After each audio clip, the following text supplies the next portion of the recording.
Welcome to this special event, Get Set Up special event, You're Not Done Yet, with Bonnie Marcus. My name's Deb, and I'm a guide at Get Set Up. Some of you may have attended some of my classes. I'll be your host today.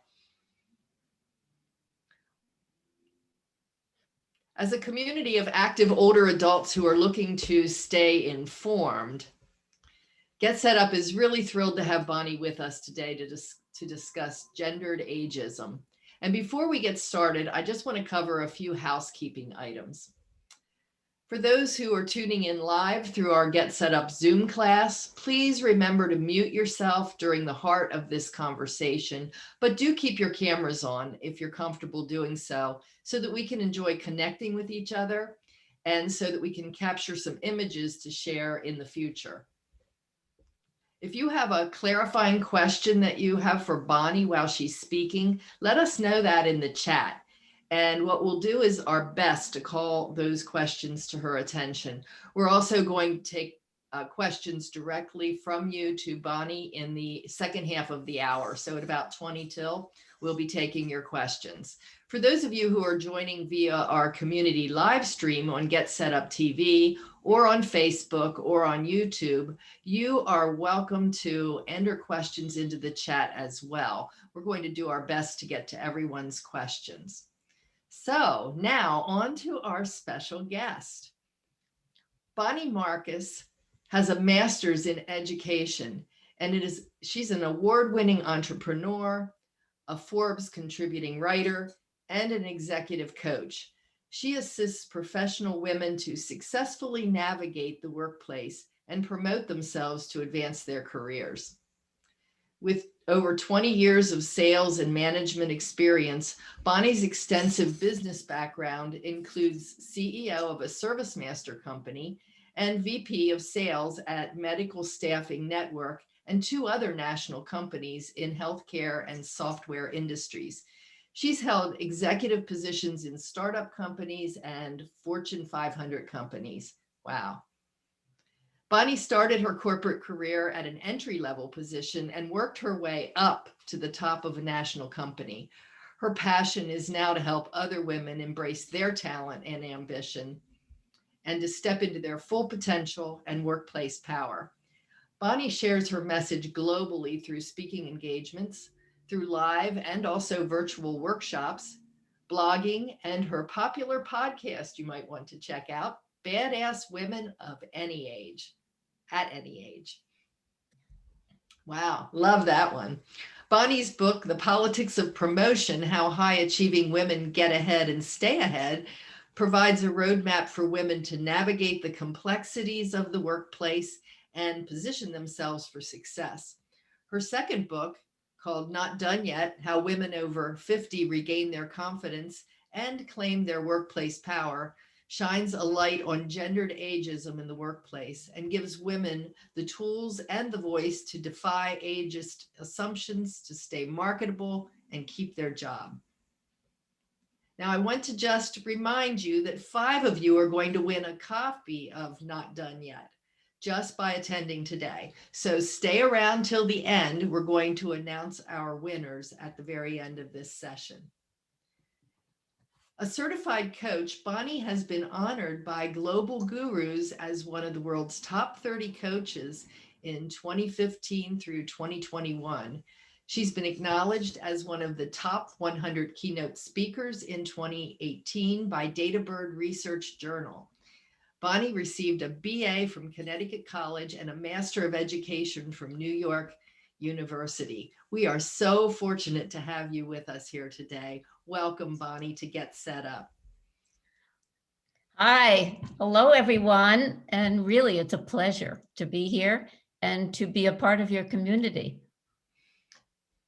Bonnie, I have some questions with you for you here, and we'll also just have questions from the audience as we go along. We just heard your really incredibly impressive bio, and it is so impressive. What brought you to where you are today, and what motivated you to write this book? Well, my journey started in education. I was a kindergarten teacher, and I got a divorce. I had 2 young children and I needed a job that would pay the bills. So I answered an ad in a local paper for a medical secretary. And I went in all enthusiastic that this would be great to be able to balance having kids and just have a very simple 9-to-5 job. But they turned me down. They told me I was overqualified. But 2 weeks later, they called me back and they said, we're opening up this joint venture with a healthcare management company.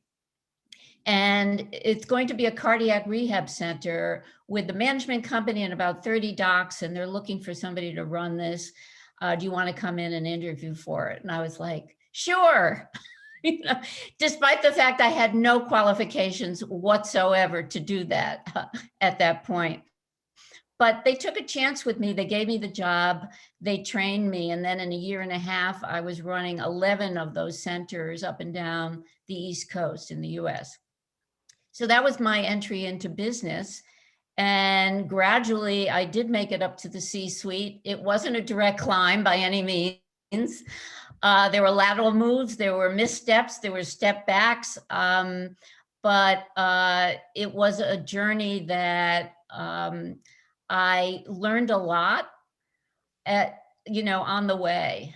And one thing I noticed, Deb, was throughout my career, there were so many talented and ambitious women who were being passed over.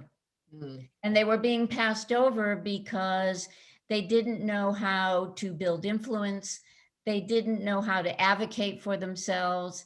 They didn't really know the tools for being able to be savvy and how to position themselves. So when I left corporate in 2007, started my own business, it was the mission to help these women get the promotions they deserve, to be more visible. Okay, so you really had an opportunity that you took and you ran with it, and you had your ups and your downs, but you got there and you saw along the way that there was just a great opportunity to help other women to do the same thing. Yes, absolutely. So this idea of gendered ageism, what is it and why do you call it the double whammy for professional women? Gendered ageism is the intersection of gender bias and ageism. So professional women experience gender bias every day. I mean, we're still paid 82 cents to the dollar of our male counterparts. We lack opportunities for sponsorship. We lack opportunities for advancement. Still an unlevel playing field. And as we start to show visible signs of aging, we are then subjected to the double whammy of both being a woman in the workplace with that unlevel playing field and ageism. So we are looked at as being less competent, less valuable, irrelevant. And often what that means in the workplace is we could be downsized, marginalized, and pushed out, but certainly diminished. So it's a combination, I say it's a double whammy because our whole careers, we've had gender bias, we face that all the time. And although that's getting better, we're showing some progress. Now that we age and we show visible signs of aging, we get this double whammy. And by the way, men don't face ageism as early as women. Research shows that it's because of society's emphasis on our appearance and youthfulness, youth and beauty, that leads to more bias for women. And when do you see the age happening for women with the ageism? When does that happen as opposed to men? Well, it really depends on the woman, and it also depends on the company and the industry. If you're in the tech industry, you're considered over the hill as soon as you're a mother in your 30s. Wow. believe it or not. You Wow. know, other industries, maybe not so much.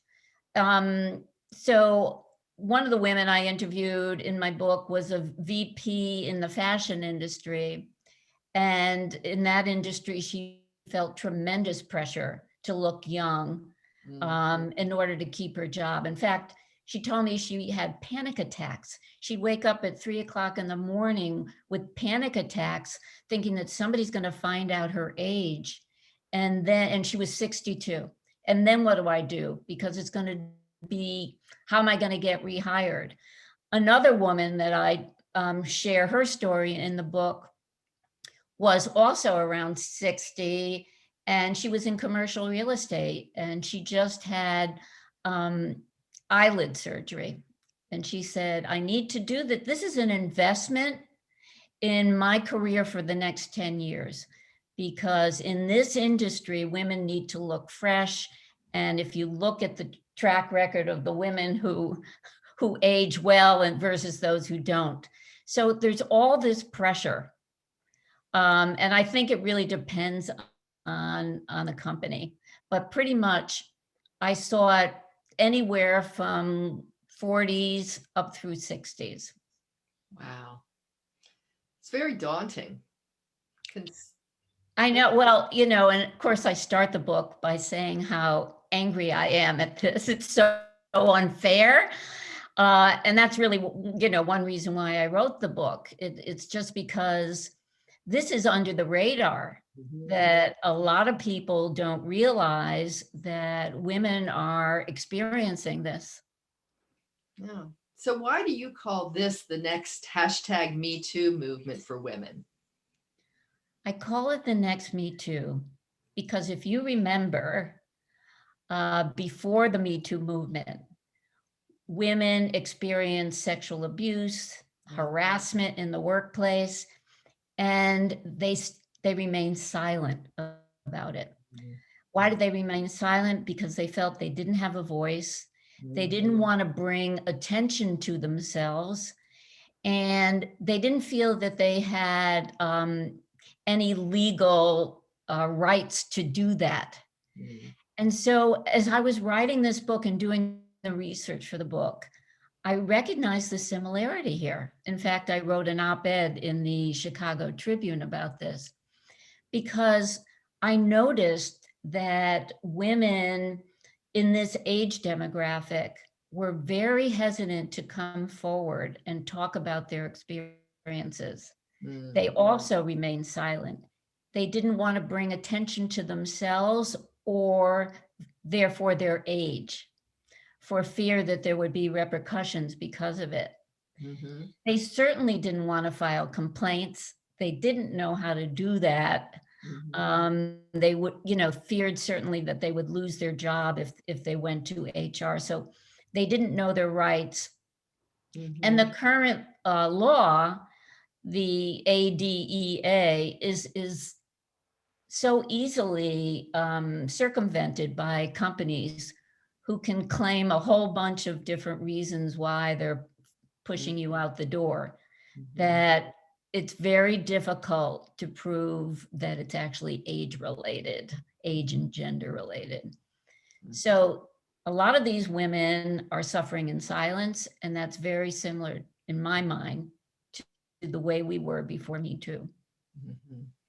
And so you're on a mission to provide or help give women voice to this, find their voice. I am. And also, Deb, to create awareness around it, that it is a reality. I've had a lot of women, in their 40s and younger, read the book and say, boy, I didn't even know that this is coming. I mean, I know about gender bias, but I need to be aware of this. Not only that, companies need to be aware of it, because though there are a lot of DEI initiatives, ageism is not on many companies' radar, and certainly gendered ageism is not. So yes, I wanted to build awareness, and I wanted to give women a voice, and I also wanted to give women the tools to defy this so that they can stay marketable and keep their jobs. And I think, one of the key messages is that we need to be proactive.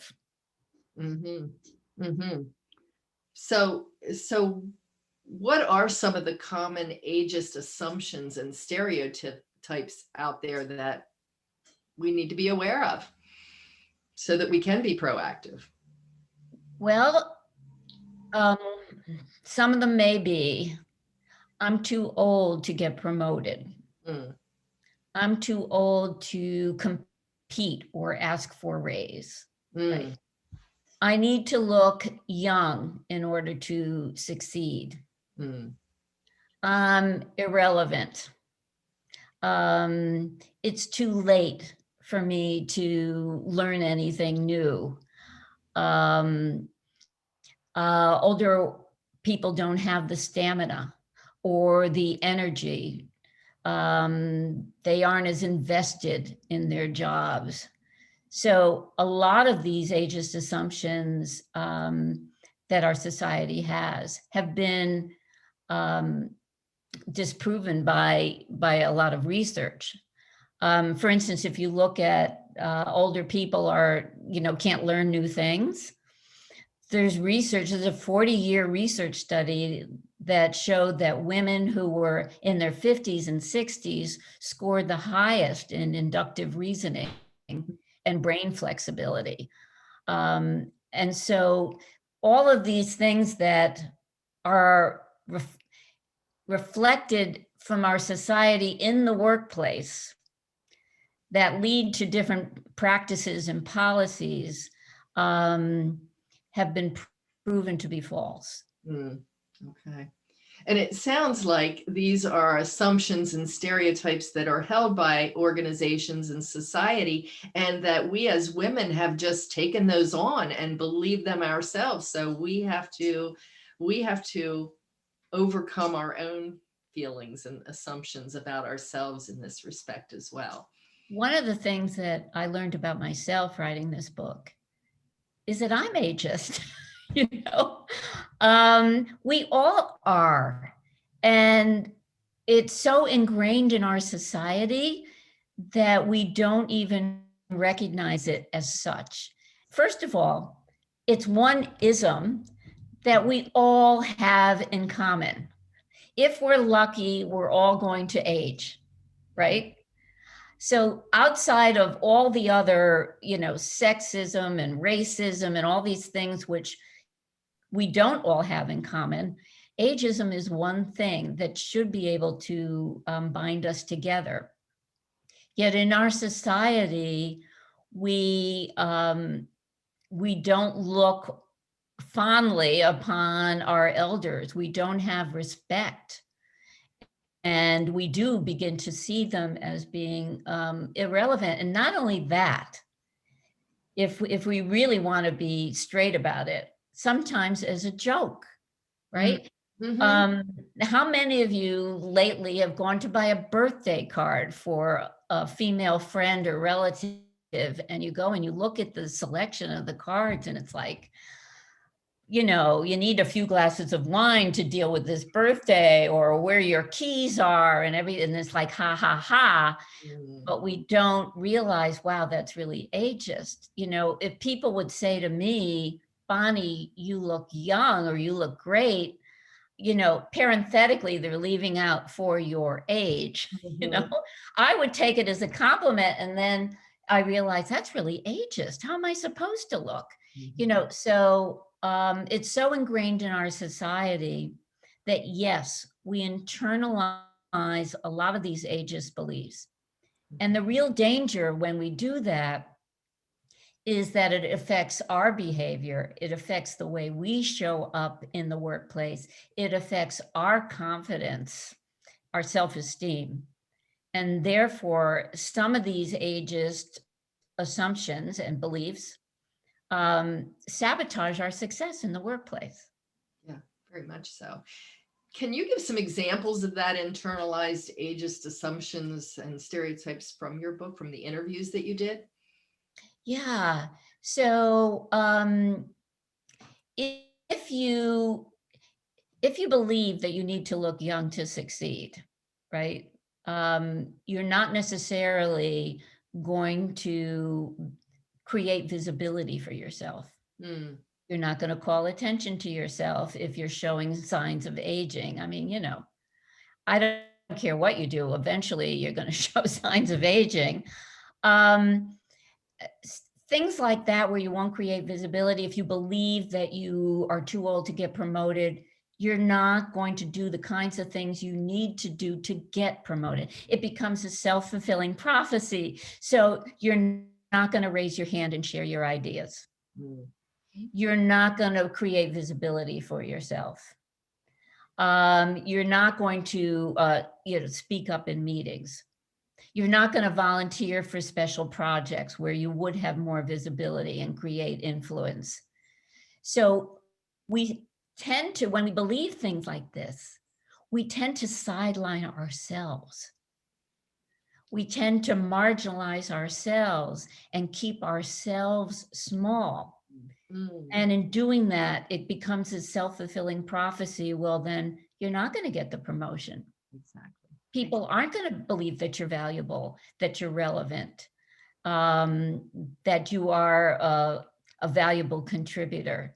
Mhm. So, the whole first section in my book is dedicated to the assumptions and fears and all the crap I say about aging that keep us small, Mm, because these are the kinds of things that we can control. Our mindset, we can control. And if we identify some of the ageist beliefs and assumptions that we hold, and we look at how they may be affecting not only our performance, but the way we show up every day at work, that's half the battle. I mean, we can't necessarily control what our company's policies are and um, how that plays out, but we can control our own mindset. And that's a powerful thing to do. mm. So before we get into some of your advice for how we do that, how we can make ourselves relevant and marketable, let's talk for just a minute. We've just come off of a year and a half with the pandemic, and all of that factors into this whole conversation as well. What are the financial implications that women face with ageism, gendered ageism, and how has the pandemic even affected this in the mix? Well, first of all, the pandemic has been a disaster for women across the board. I mean, women represent 54% of all the job losses. Um, what is particularly dangerous here for women over 50 is that they are less likely to be rehired or find comparable positions if they lose their jobs. Mm, So if you are between the age of 50 and 60, you're 18% less likely to get rehired. But if you're 61 and over, you're 50% less likely to get rehired. And some of the women that I interviewed in the book, who are all mid-level and above, have been looking for new jobs for 2 years plus in some cases. They don't, and we're talking about general counsels of corporations. I mean, who aren't even getting an interview, who are told that they are overqualified, that this is a youth culture and you're not going to fit. So their resume, their portfolio, their experience is no longer valued. Now, if you look at the long term, first of all, we're not paid equally. We're paid 82 cents to our male counterparts for every dollar our male counterpart make on average. And you look at if we're being pushed out before we are ready or want to retire, then that has tremendous financial implications. wow. So the So, key here is to stay marketable and not lose your job. Yeah, and it sounds like this can happen across all professions, all levels of expertise. We're in good company if we are in this position, but it's not good company. So what is your advice in order to stay relevant and to stay marketable, to stay employed? Well, as I said a little earlier, we need to be proactive. Mhm. Uh, the advice that I give in the book, the career advice that I give in the book, is advice that you should be doing throughout your whole career. But now that we're more vulnerable because we're showing signs of aging, we need to be more vigilant about doing the things we need to do. I mean, one of the more obvious ones is to cultivate your growth mindset. That's the name of the chapter in my book. And what I mean by that is being open to learning new things. Take a look at your skills, and do any of those skills need improving? And if there's training within your organization, or perhaps you can get reimbursement to get training outside the organization, definitely definitely take advantage of that. Not only that, do research on your industry and what trends may be coming up and what skills you could learn that aren't even on the radar yet, that you can learn so you're ahead of the curve, that you can even teach others in your organization, which puts you in more of a visible leadership position. So there's so many opportunities these days, including this organization Get Set Up, where you can learn new things, podcasts. There's so many ways, that master classes where we can learn new things, and we need to keep doing that. Mhm. The other things I talk about are declaring our ambition. So what I mean by that is that others may assume that as you approach 50, 55, whatever, you are less invested in doing your best job and doing your work. So be proactive about that and set up a meeting with your manager and let them know that you are still committed to doing your best work, and get their input Mm. on how you can continue to contribute value in the year, in the upcoming years, that you are still committed and invested. And toss out that assumption that maybe, you're going to slow down. Mm. Um, Build and nurture a network. And one of the things I emphasize in the book is a cross-generational network. So very often we keep our network with people who are very much like us. Mm. And those people who are much like us are probably, in our generation.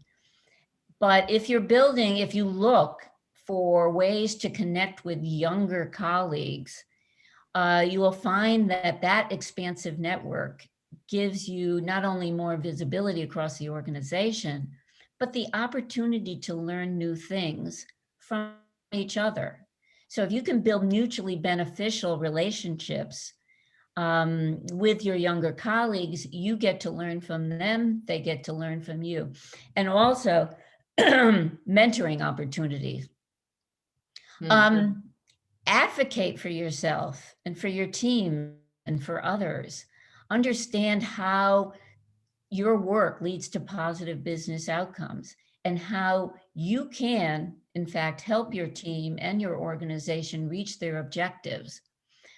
Share your results. Don't be afraid to talk about your achievements, not only of your team, but of how you have led that team.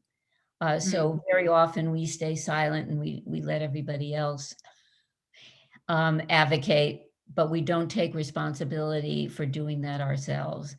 And you can even buddy up with somebody if you're uncomfortable with it. I love the advice that somebody gave me, and I included in the book, where you have a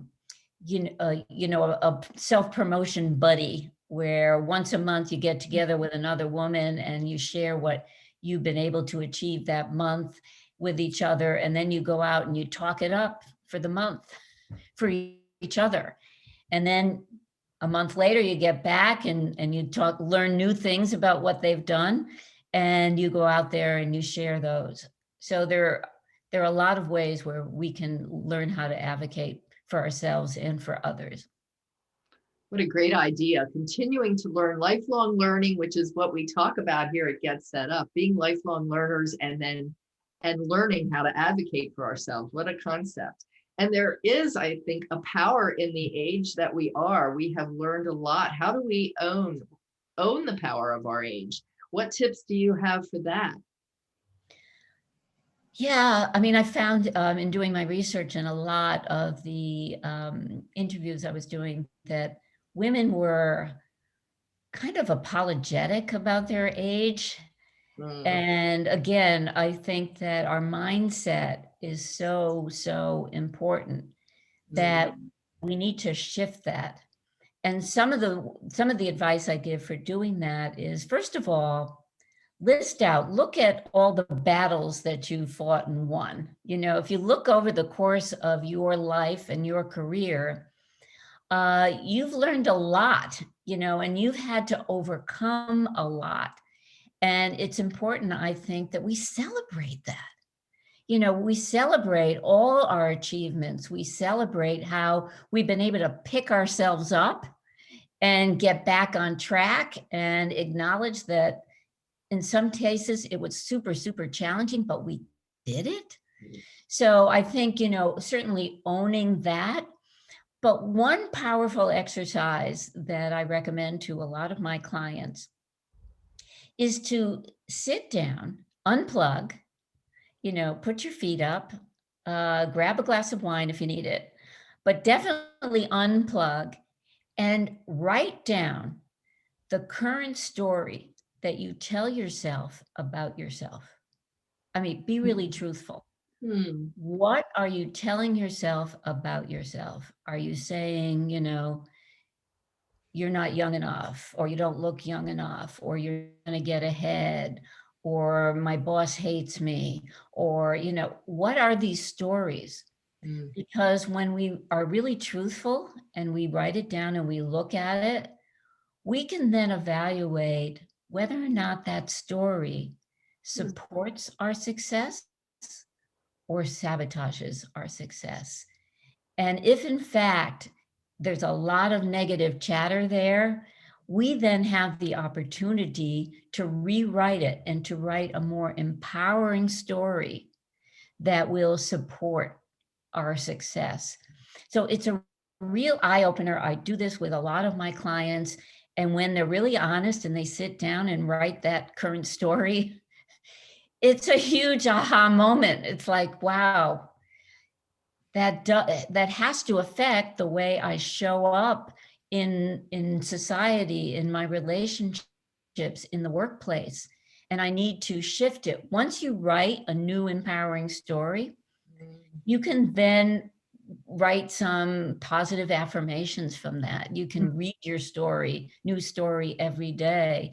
And that begins to build new neural pathways in your brain towards more positivity. Mm. So there's something about actually writing that story down. We may have those thoughts in our mind about what we believe concerning ourselves, but there's something in the act of actually writing it is helpful. Yes, it's a real eye opener. Yeah. Okay. Well, I think that this has got to be resonating. It's certainly filling my head with a lot of questions, and I'm quite sure there are a lot of people in the audience right now who would like to ask you some questions as well. So I would just invite you to enter in the chat or even to unmute yourself to ask questions of Bonnie at this point and about her book and about gendered ageism, or to share your own experience. Yeah, that would be great. I have a question. Hi, I'm Ravina. Hi. Hi, Bonnie. This has been really, really great. Just a quick question. It's on topic, but it's about hair coloring. And I have a friend, it's actually my doctor, who is in her 50s and very fit. She runs, like climbs mountains and does all that sort of stuff. And she told me the story how she decided one day to just let her hair go the natural color. And after she allowed that to happen, she noticed a huge difference. Before, people would she was just treated differently. She's a doctor, she was fit, but she said people, men, whoever, wouldn't even give her a second look at the grocery store, at the store. She was kind of ignored, like, you're older. So I'm just wondering, what is your thought on hair color? I mean, I feel pretty young, but I'm 55 this year, or 56 this year. I still do my roots, but I'm just curious what you think about hair coloring. Well, the first thing that I point out in my book, and this is my philosophy, is there's no judgment, right? So if somebody feels that they need to enhance their looks, dye their hair, you do what you feel comfortable doing. Unfortunately, I mean, many of the women that I interviewed in this book, some of them went to extremes because they felt so much pressure. And there's a story in the book that's related to this, Ravina, and I don't know how many of you know Dr. Lois Frankel. Lois Frankel wrote the bestseller Nice Girls Don't Get the Corner Office, New York Times bestseller. She's a international coach, I mean, widely recognized and respected. And she went into a Hollywood studio to interview because one of the female executives was looking for an executive coach. And Lois went in and she just got over chemo. She was, I think, 60 at the time, and she had been blonde. She dyed her hair blonde. But after chemo, her hair was white. I mean, not even gray, white. But she felt like, I feel empowered. I think I'm going to keep it white. I really like it. So she went into the interview. She thought she nailed the interview. It went really, really well. And then she was told, well, that she didn't get the job. So Lois followed up and she said, I want to learn from this experience. Was there anything I could have done better or anything else? And the HR person told her, Lois, ours is a youth culture. Mm. And after that, she said, boy, I went back and dyed my hair blonde. She said, because I want to keep working. I need to keep working. And if it takes dyeing my hair blonde, I'm going to keep doing it. And then she pointed out Jane Fonda, who's had certainly a lot of work done, although her hair is gray now. She's in her 80s, but she said, look at Jane Fonda. She said, I don't have any judgment about what she's done because I don't think it's vanity. I think she's doing it to stay marketable, to keep her job, and in fact, to have a voice. And she's been very successful doing that. So again, no judgment, but it is, Ravina, it is a reality. Yes. Yes. No, I have other stories, and it just makes it, because I have dark hair. And so for me, when gray shows up here, it's pretty noticeable, but you know what, that's fine. People think I'm in my 40s or that. And so I keep that going, but at some point, will I just let it go? So we'll see. We'll see. At this point, I haven't decided, but thank you. I think that whatever you do, make an empowered choice. In Yes. other words, don't do it out of fear necessarily, but do it. Yeah, I'm gonna do it. My husband doesn't care, and he's younger than me. He doesn't care what my hair looks like. But yeah, I was curious about that. So I haven't read your book yet, so I would love to do that at some point. Thank you so much. Great question, Ravina. Thank you. I see that Claudia also has a question. She asks, how do you factor in the sabotage of menopause? You might be feeling good for your age and then whammy, hot flashes. Right. I talk about that in the book as well. I mean, I was very fortunate that I didn't have a lot of symptoms when I was going through menopause. But one of the things I talk about is how sometimes our fear and our dread of something is actually worse than it than it is. And, but I have to say that I didn't suffer a lot during menopause. So, you know, I just want to throw that in there. I think that the way we need to approach it is to still show up as best we can in the workplace as our best self every day. And if it means having a discussion, you know, it depends on the relationship you have with your manager.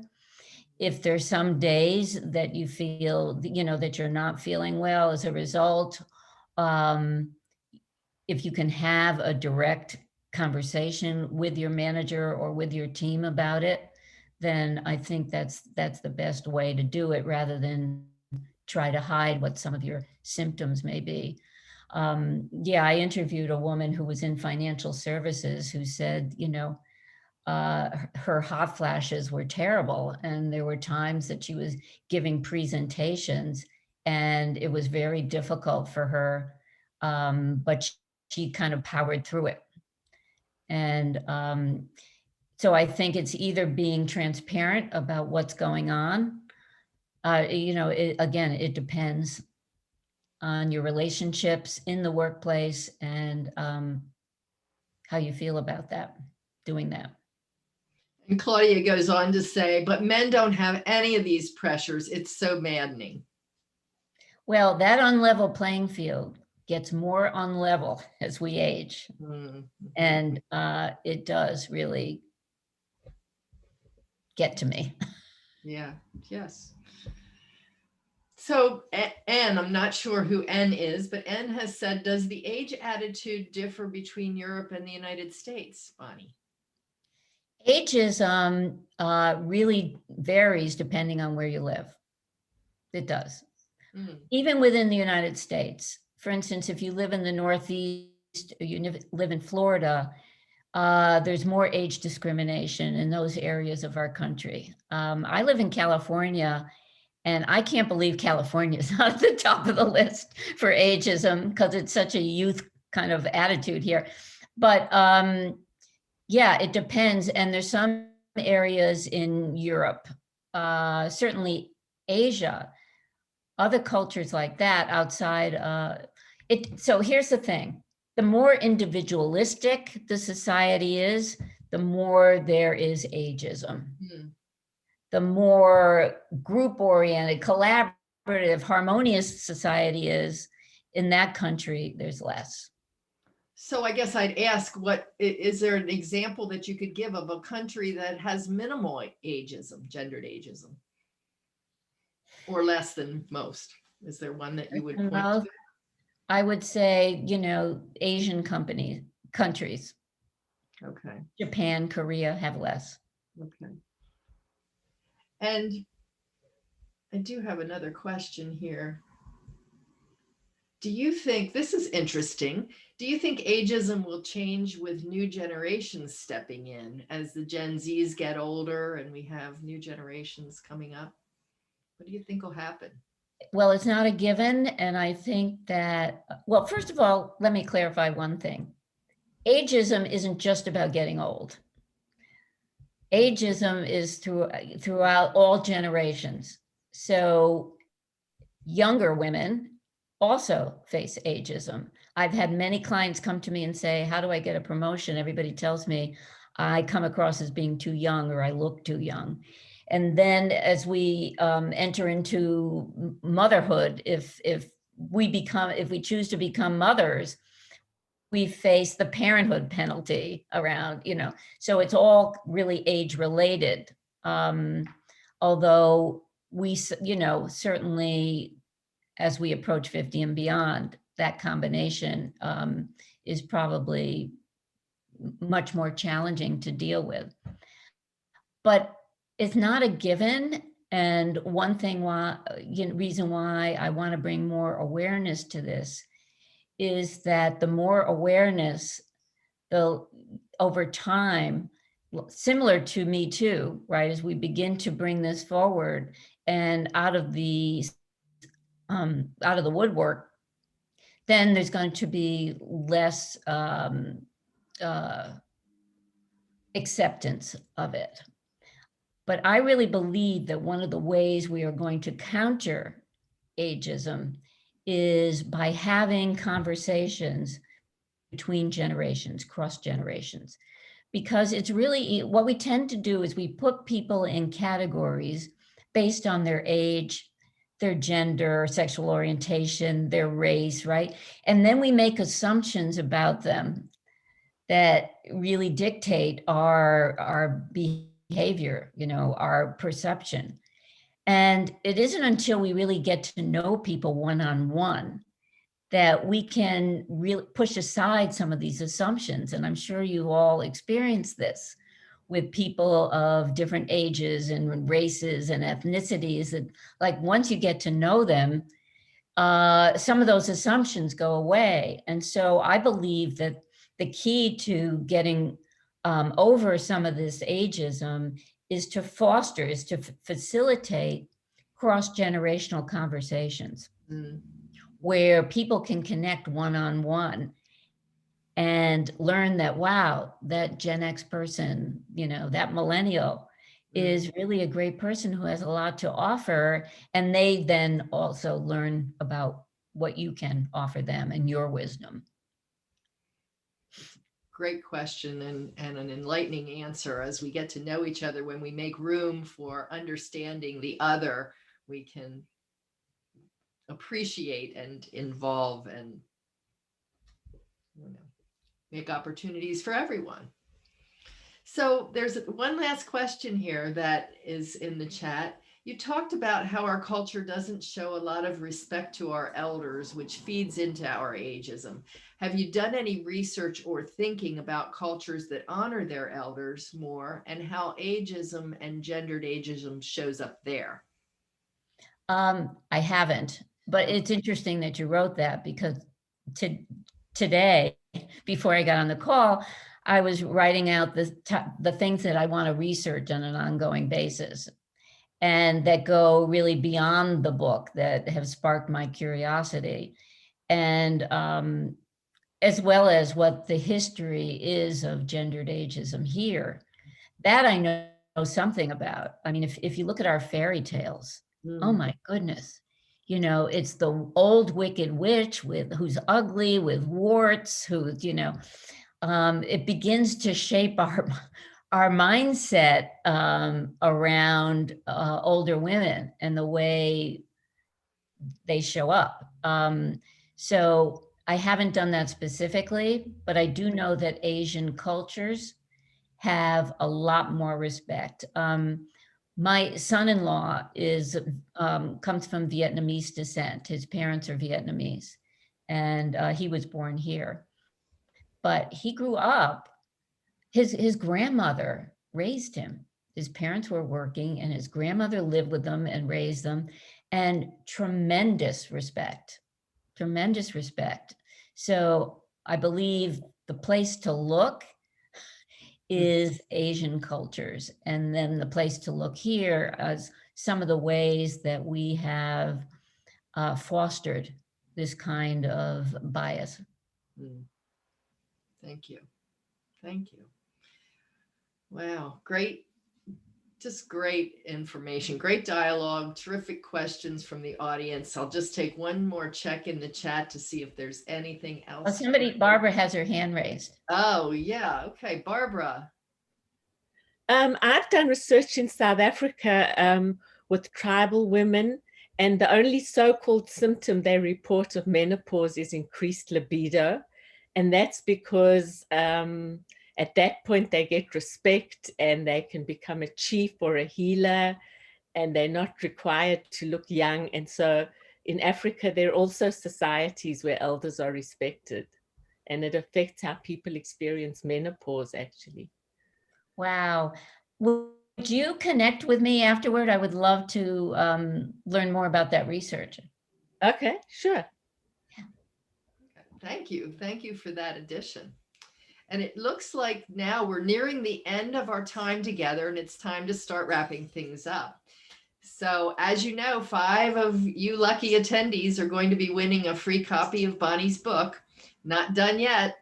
just for attending today. So during the conversation, our team's done a raffle, and now we're going to announce our 5 winners. So Natalie, take it away. Hi, yes, we did a randomized selection, and I'm very excited to announce, drum roll, please, the winners, the 5 winners of copies of Bonnie's book, Not Done Yet, are Deborah McIntosh, Felice, Ravina Chandra, Jen Hunt, and Barbara. Congratulations. Yay. If you have won, yay, if you have won either, yeah, there it is. That's the book that you will get in the mail, thanks to Bonnie.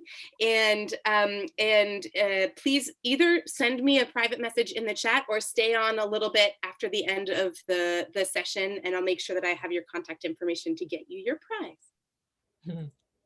Thank you, Natalie. Okay, one thing we want to be sure to do before we finish up is take a group photo with Bonnie and with all of our attendees. So if you're willing to be on camera for our group photo, go ahead and turn your camera on right now. And could our photographer jump in to help us take that photo? And it would be great to see everybody instead of names. It sure would. And where's our photographer? Let us know.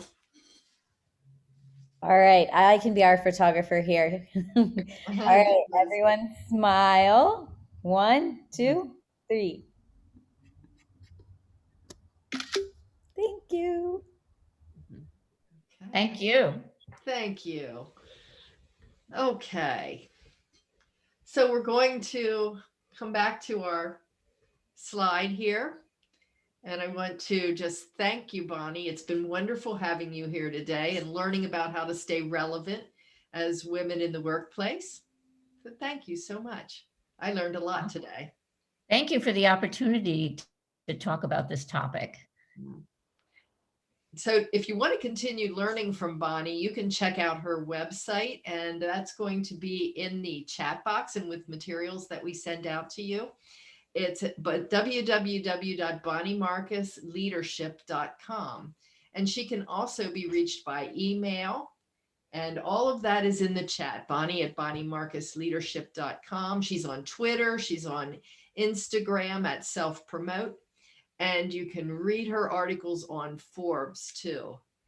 So her podcast, which I just love, Badass Women at Any Age, is available on Apple Podcasts. You can see all the links in the chat right now and follow up on those after the event. You'll see them in your email as well. We'll send you the email as we do with our classes, each of our classes, with all of the information that's been shared during the session. Thanks to our audience here in the front row in our class here and in our live stream communities. If you'd like a recording of this event, please email our support team at help@getsetup.io.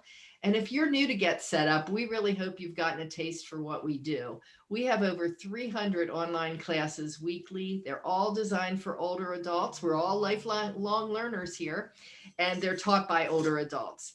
The classes are free as we work with local governments and also with community and Medicare organizations who support their members with free classes. So it's a great opportunity.